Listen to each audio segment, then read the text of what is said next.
Halo, Assalamualaikum warahmatullahi wabarakatuh. Perkenalkan, nama saya Ana Fazia Imrana, NIM 24110101034. Saya dari kelas KPI 2. Di sini saya akan menceritakan tentang kisah teladan Nabi Musa. Buat kalian yang penasaran, jangan lupa terus tonton ya. Pada masa itu, di Mesir lahirlah seorang bayi laki-laki yang tampan. Ketika itu ada seorang raja yang kejam, yaitu Raja Fir'aun. Pada masa itu, anak laki-laki harus dibunuh, sedangkan anak perempuan dibiarkan hidup begitu saja. Gara-garanya apa? Karena suatu hari, seorang dukun istana datang dan menceritakan kepada Raja Fir'aun bahwa seorang anak laki-laki akan dilahirkan dari keturunan Bani Israel. Anak itu yang nantinya akan menghancurkan Raja Fir'aun dan kerajaannya. Setelah mendengar hal tersebut, raja yang kejam dan perkasa takut akan ramalan seorang dukun istana. Ada seorang perempuan soleha yang merupakan keturunan Bani Israel melahirkan seorang anak laki-laki yang dikenal Musa alaihissalam. Nama orang tuanya yaitu Yukabid dan Imron.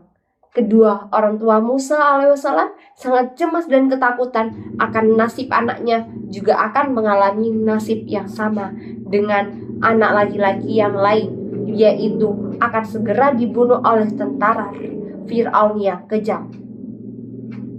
Dia telah diberitahukan oleh Allah Subhanahu wa Ta'ala yang mana dituliskan dalam Al-Quran. Allah Subhanahu wa Ta'ala berfirman, yang artinya, dan kami ilhamkan kepada ibunya Musa, susuilah dia Musa, dan apabila engkau khawatir terhadapnya, maka hanyutkanlah dia ke sungai Nil. Dan janganlah engkau pula takut, dan jangan pula bersedih hati, sesungguhnya kami akan mengembalikannya kepadamu dan menjadikannya salah satu seorang Rasul. Surat Al-Qasas ayat 7. Pada saat itulah Yukabid langsung mengikuti perintah Allah Subhanahu wa Ta'ala dengan menyusui Nabi Musa alaihissalam sampai tenang. Lalu diletakkanlah ke dalam sebuah kotak dan dihanyutkan ke sungai Nil. Walaupun demikian, namanya seorang ibu pasti akan merasakan cemas dengan harapan dan keyakinan terhadap Allah, anaknya akan terjaga dan dilindungi oleh Allah Subhanahu wa Ta'ala. Sungai itu membawa kotak berisikan Nabi Musa dengan pelan-pelan sampai kotak itu berhenti di tempat kerajaan atau pemandian dari Raja Fir'aun. Seorang dayang kerajaan melihat kotak kecil yang menepi di sungai dan segera membawanya kepada Ratu Asia atau istri dari Raja Fir'aun. Ratu segera melihat kotak yang berisikan bayi yang mungil dalam keadaan masih hidup dan berbaring tenang di dalamnya. Ratu mengatakan, ini adalah anak yang aku rindukan. Ini memang aku tunggu-tunggu dan nanti-nanti anak laki-laki ini. Berita ini menyebar ke seluruh istana. Raja Fir'aun marah mendengar berita ini hingga terjadi perdebatan antara Raja Fir'aun dan Ratu Asia. Namun akhirnya argumentasi ratu yang kuat dan mampu menyentuh hati seorang Raja Fir'aun. Bayi laki-laki ini pun dirawat oleh Raja Fir'aun dan Ratu Asia. Lalu anak ini menangis dari siang malam, menangis karena kehausan. Maka diadakannya sayembara, barang siapa saja seorang ibu yang bisa menyusui anak ini hingga anak ini dalam keadaan bisa diam, maka ibu ini akan diberikan hadiah dan diangkat menjadi ibu susu dan akan tinggal di istana. Mendengar hal ini, kakak Musa langsung memberitahukan kepada seorang dayang bahwa ada seorang perempuan yang bisa menjadi ibu susu Musa alaihissalam. Setelah mendengar itu, dayang langsung menghampiri ibu Musa dan ibu Musa langsung mengambil Musa dan meletakkannya ke dalam pangkuannya. Seketika Musa langsung terdiam. Tidak ada yang tahu bahwa ibu ini adalah ibu kandung dari Musa alaihissalam. Seorang dayang memberitahukan berita ini kepada ratu. Keesokan harinya, ibu ini dipanggil oleh ratu untuk datang ke istana dan mendapatkan hadiah. Namun sayangnya ibu ini menolak untuk tinggal di istana. Akan tetapi ibu Musa alaihi wasallam memohon agar Musa dibawa ke rumah ibu Musa alaihi wasallam hingga masa susunya berakhir. Dan Ratu Asia langsung mengiyakan permohonan tersebut. Mendengar jawaban ratu, ibu Musa pulang dengan perasaan bahagia. Dalam Al-Quran, Allah Subhanahu wa Ta'ala berfirman, "Maka kami kembalikanlah dia Musa kepada ibunya, agar senang hatinya dan tidak bersedih hati, dan agar dia mengetahui bahwa janji Allah adalah benar. Tetapi kebanyakan dari mereka tidak mengetahuinya." Surat Al-Qasas ayat 13. Setelah masa susu berakhir, Musa alaihissalam diantarkan kembali oleh ibunya ke istana sesuai dengan perjanjian dengan Ratu Asia. Sampai saat itu, Raja Fir'aun masih khawatir bahwa anak inilah yang akan menghancurkan Raja Fir'aun dan kerajaannya. Akan tetapi, Ratu Asia tetap meyakinkan bahwa anak ini adalah anak seperti pada umumnya, yaitu dengan cara meletakkan roti dan api. Apabila Musa mengambil roti, maka ia akan dibunuh pada saat itu juga. Dan apabila Musa mengambil api, maka dia seperti anak laki-laki pada umumnya. Pada saat itulah Musa mengambil api dan memasukkannya ke dalam mulut hingga lidahnya terbakar. Dari situlah Raja Fir'aun tetap merawat dan membesarkan Musa alaihi wasallam hingga tumbuh dewasa. Musa alaihi wasallam tumbuh menjadi laki-laki yang tampan dan cerdas. Pada saat itu Musa alaihi wasallam sedang berjalan-jalan. Tiba-tiba Musa melihat seorang sedang berkelahi. Musa berniat membantu kaumnya dengan memukul sekali pukulan kepada kaum Qibti. Namun sayangnya kaum Qibti tidak sadarkan diri dan langsung meninggal dunia. Keesokan harinya terjadi lagi perkelahian antara orang Qibti yang lain dengan Bani Israel itu meminta pertolongan lagi kepada Nabi Musa alaihissalam. Ketika Musa hendak memegang orang Qibti, maka dia menghindar dan berkata, "Wahai Musa, apa kau mau membunuhku juga seperti orang Qibti yang kau bunuh kemarin?" Pada saat itulah Musa langsung terdiam dan merasa bersalah. Setelah Raja Fir'aun mendengar Musa membunuh orang Qibti, dia marah besar dan menyuruh tentara untuk segera menangkap dan membawanya Musa ke hadapan Raja Fir'aun. Salah satu seorang lelaki datang kepada Musa dan membawa kabar bahwa Raja Fir'aun sedang mencari Musa bergegas meninggalkan Mesir. Sesampainya Musa alaihissalam di kota Madyah, ia merasakan kehausan. Lalu ia menemukan sumur yang ramai oleh pengembala ternak yang sedang memberikan minum hewan ternaknya sampai kenyang. Musa alaihissalam menyadari bahwa ia telah berjalan jauh hingga kakinya melepuh karena kepanasan dan perutnya keroncongan. Musa alaihissalam berteduh di sebuah pohon dan berdoa kepada Allah seperti yang disebutkan dalam Al-Quran. Allah Subhanahu wa Ta'ala berfirman, "Maka dia Musa memberi minuman ternak kedua perempuan itu. Kemudian dia kembali ke tempat yang teduh lalu berdoa, 'Ya Tuhanku, sesungguhnya aku memerlukan sesuatu kebaikan yang Engkau turunkan kepadaku.'" Surat Al-Qasas ayat 24. Terkabullah doa Musa alaihissalam melalui dua perantara orang tersebut. Dari situlah Nabi Musa bertemu dengan Nabi Syuaib alaihi wasallam, yang mana Nabi Syuaib adalah ayah dari kedua pengembala perempuan yang dibantu oleh Nabi Musa alaihi wasallam. Sesampainya di rumah, bertemulah Musa dengan ayah kedua dari anak tersebut, yang ternyata merupakan putri dari Nabi Syuaib. Kemudian antara keduanya mulai berbincang mengenai hal yang dialami oleh Musa alaihissalam, terutama perihal alasannya lari ke Madyah sendirian tanpa pengawalan. Salah satu dari seorang anak Nabi Syuaib alaihissalam mengatakan, "Ayah, bagaimana jika Musa membantu mengembala ternak kita? Selain Musa kuat dan dapat dipercaya, namun Nabi Syuaib mempunyai usulan yang lain yang lebih baik seperti yang disebutkan dalam Al-Quran surat Al-Qasas ayat 27. Allah Subhanahu wa Ta'ala berfirman, yang artinya Dia berkata, sesungguhnya aku bermaksud ingin menikahkan engkau dengan salah seorang dari kedua anak perempuanku ini, dengan ketentuan bahwa engkau bekerja padaku selama 8 tahun, dan jika engkau sempurnakan 10 tahun, maka itulah adalah suatu kebaikan darimu, dan aku tidak bermaksud memberatkan engkau.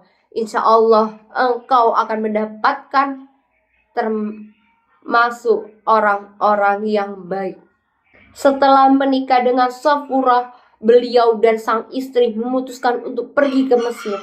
Sesampainya di sebuah bukit yang belakangan diketahui bernama Tursina, ia melihat seberkas cahaya memancar. Singkat cerita, karena penasaran akhirnya beliau berjalan mendekatinya. Setibanya di dekat cahaya, terdengar suara yang menyatakan mengenai terpilihnya sebagai Nabi Allah Subhanahu wa Ta'ala. Kemudahan Musa alaihissalam meminta saudaranya, yakni Harun, untuk mendapatkan wahyu, membantunya dalam berdakwah. Sebab semasa kecilnya ia pernah memakan bara api yang membuat lidahnya cacat. Al-Quran surat Toha ayat 13 hingga 40. Dan aku telah memilih engkau, maka dengarkanlah apa yang akan diwahyukan kepadamu. Sesungguhnya aku ini Allah Subhanahu wa Ta'ala, tidak ada Tuhan selain aku, maka sembahlah aku dan laksanakan sholat untuk mengingat aku. Nabi Musa alaihissalam adalah salah satu nabi yang diberikan kelebihan untuk berbicara langsung dengan Allah Subhanahu wa Ta'ala, seperti yang disebutkan dalam surat Taha ayat 17. Allah Subhanahu wa Ta'ala berfirman, yang artinya, dan apakah yang ada di tangan kananmu, wahai Musa? Kemudian Allah Subhanahu wa Ta'ala menyuruh Nabi Musa melemparkan tongkatnya. Nabi Musa alaihissalam ke tanah. Tiba-tiba tongkat itu berubah menjadi ular yang besar. Akan tetapi tongkat itu kembali seperti semula. Turunnya wahyu menandakan bahwa Musa sudah diangkat menjadi seorang nabi yang bertugas menunjukkan kebenaran kepada umatnya, terutama Raja Fir'aun. Bersama saudaranya, akhirnya beliau berangkat menuju istana untuk menunjukkan jalan kebenaran supaya tidak tersesat. Kenyataan pahit harus diterimanya, karena ternyata Fir'aun menolak dengan mentah-mentah. Lantas meminta bukti atas kekuasaan Allah Subhanahu wa Ta'ala. Mulanya ia menyuruh ahli sihir melemparkan tali dan akhirnya berubah menjadi ular. Sedangkan Musa alaihissalam menempatkan perintah melemparkan tongkatnya. Tongkat yang berasal dari kayu tersebut akhirnya juga berubah menjadi ular yang memakan ciptaannya penyihir tadi. Melihat kejadian itu, Fir'aun marah dan tetap tidak mau beriman sedikit pun kepada Allah Subhanahu wa Ta'ala. Bahkan ia mengatakan bahwa Musa adalah seorang penyihir licik yang berbahaya. Kejadian ajaib lainnya terjadi pun muncul ketika Musa meletakkan tangan ke dalam sakunya dan mengeluarkannya, maka terlihat sinar menyilaukan sampai-sampai Fir'aun meminta untuk memasukkannya kembali. Meskipun sudah ditunjukkan kekuasaan Allah Subhanahu wa Ta'ala, namun keingkaran tetap di hatinya. Pada suatu ketika Nabi Musa alaihissalam ditanya, siapakah yang paling pintar? Maka ia menjawab bahwa dirinya, dan tidak ada yang merujuknya kepada Allah Subhanahu wa Ta'ala. Selanjutnya disebutkan bahwa Allah Subhanahu wa taala berfirman, jika memiliki hamba yang jauh lebih pintar berada di antara pertemuan dua laut, dengan diikuti sahabatnya bernama Yusya bin Nun yang disuruhnya membawa ikan, jika nantinya melompat ke dalam air, maka tempat itu menjadi lokasi pertemuannya.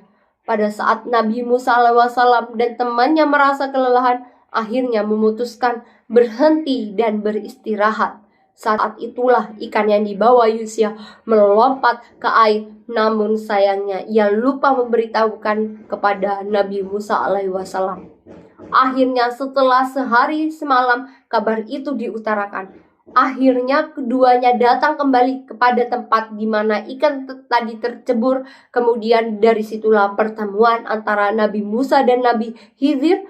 Setelah perbincangan yang cukup pelik, akhirnya mereka memulai perjalanan bersama. Tetapi ada banyak kejadian janggal, misalnya tragedi pelubangan perahu membunuh anak kecil, dan memperbaiki tembok yang akan roboh. Semuanya sebenarnya memiliki makna tersendiri. Berikut penjelasannya. Peristiwa pertama, melubangi perahu bertujuan untuk menghindari terjadinya perampasan oleh penguasa kejam sehingga mereka akan kehilangan kendaraannya. Sedangkan peristiwa kedua, pembunuhan terhadap anak kecil karena ditakutkan saat dewasa nantinya bisa menjerumuskan orang tuanya ke jalan kekufuran. Di samping itu, Nabi Khidir juga berdoa kepada Allah Subhanahu wa taala agar diganti dengan buah hati yang baik. Pendirian tembok bertujuan untuk melindungi anak yatim yang berada di dalamnya agar tidak tertimpa reruntuhan.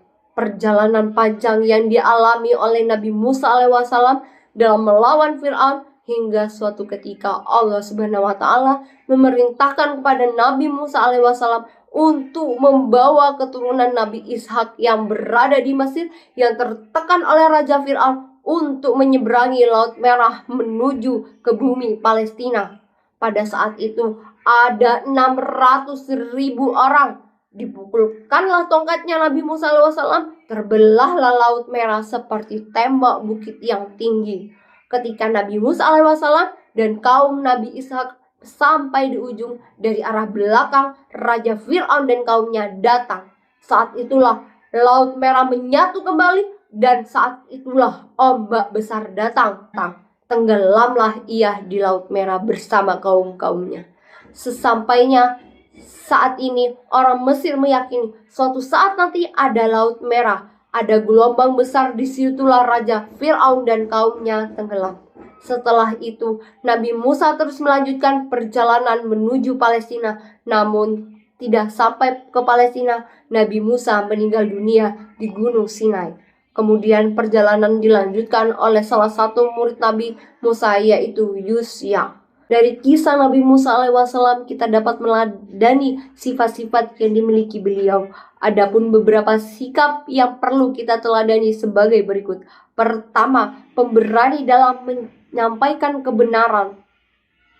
Meskipun Raja Fir'aun adalah penguasa yang sangat kejam dan sewenang-wenang, namun Nabi Musa alaihissalam tidak pernah takut untuk menyampaikan kebenaran. Beliau tetap menyampaikan kebenaran dengan mengajak Raja Fir'aun untuk menyembah Allah Subhanahu wa taala semata-mata. Padahal pada saat itu Raja Fir'aun mengaku bahwa dirinya adalah Tuhan yang berkuasa. Yang kedua, taat kepada Allah Subhanahu wa taala. Nabi Musa telah memberi contoh bahwa perlu kita sembah dan memintai pertolongan hanya kepada Allah Subhanahu wa taala semata, karena Allah Subhanahu wa taala, Allah adalah Tuhan yang Maha Esa. Dialah yang menciptakan alam semesta ini dan seisinya. Dialah yang berkuasa atas segalanya di alam ini. Keyakinan kita kepada Allah Subhanahu wa taala harus bulat. Ketiga, ketekunan dalam belajar. Keteladanan yang lain dari Nabi Musa alaihissalam adalah ketekunan beliau dalam menuntut ilmu atau belajar kepada Nabi Khidir. Beliau diperintahkan oleh Allah Subhanahu wa taala untuk menuntut ilmu ke tempat yang sangat jauh dan dituntut untuk sabar dan tekun dalam belajar. Meskipun menemui kejadian-kejadian yang aneh, selain itu beliau juga sangat patuh dan taat kepada guru yang memberikannya berbagai pelajaran. Yang keempat, sikap suka membela yang lemah. Ketika Nabi Musa alaihissalam tinggal di istana Raja Fir'aun dan mendapati pertengkaran antara keluarga kerajaan Fir'aun dan rakyat jelata dari Bani Israel, beliau justru membela rakyat jelata dari Bani Israel yang lemah. Akhirnya secara tidak sengaja Nabi Musa alaihissalam membunuh orang Kipti tersebut. Beliau pun diusir dari kerajaan dan itulah risiko yang harus diterimanya. Akan tetapi Nabi Musa tidaklah kecewa karena telah membela rakyat jelata. Beliau tetap berkeyakinan bahwa yang lemah harus dibela. Kelima, sabar dalam berdakwah. Allah Subhanahu wa taala mengutus Nabi Musa alaihissalam untuk mengajak penguasa agar bertindak lurus, politisi agar menjadi baik, dan orang kaya agar menjadi pemilik harta yang baik. Akan tetapi ajakan Nabi Musa ditolak, bahkan mereka menuduh bahwa Nabi Musa ialah seorang penyihir dan pembohong. Padahal Nabi Musa datang kepada mereka membawa ayat-ayat Al-Quran. Sekian cerita dari Nabi Musa yang bisa kita teladani. Kurang lebihnya mohon maaf. Wabillahi taufiq wal hidayah. Wassalamualaikum warahmatullahi wabarakatuh.